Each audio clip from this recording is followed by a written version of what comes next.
नमस्कार कास्तकार बांधवांनो।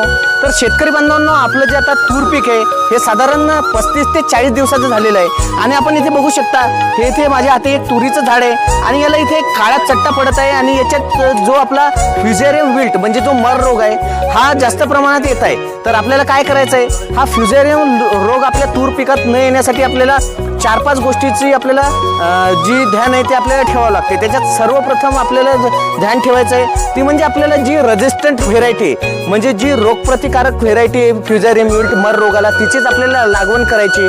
दुसरी गोष्ट म्हणजे शेतकरी बांधवांनो, आपण जेव्हा तूर लागवड करतो त्यावेळेस ट्रायकोडर्मा किंवा सुडोमोनास अशा जैविक बुरशीनाशकांचा आपल्याला उपयोग करूनच बीज प्रक्रिया करून या तुरीची आपल्याला लागवड करायची।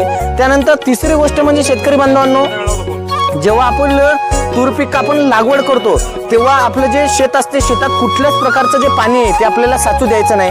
त्याच्यामुळे देखील पाणी साचल्यामुळे मुळ्या चॉकअप होतात आणि जी बुरशी असते ती आपल्या तूर पिकावर अटॅक करून आपल्या तूर पिकात मर आणण्याचं ती काम करत असते। चौथी गोष्ट म्हणजे आपलं जे तूर पीक आहे ते लागवडीनंतर आपल्याला जे समजा एक वर्ष जर आपण लावले या शेतात तर दुसऱ्या वर्षी दुसऱ्या शेतात आपल्याला लावायचं आहे, म्हणजे पिकात फेरपालट आपल्याला करून घ्यायचं आहे। आणि पाचवी गोष्ट म्हणजे आता ही तूर जी उधळलेली आहे याला आपल्याला एक ड्रिंचिंग करायची आहे। त्याच्यात आपण कोणत्याही चांगल्या ब्रँडेड कंपनीचं ट्रायकोडर्मा किंवा सुडोमोनास घेऊ शकता।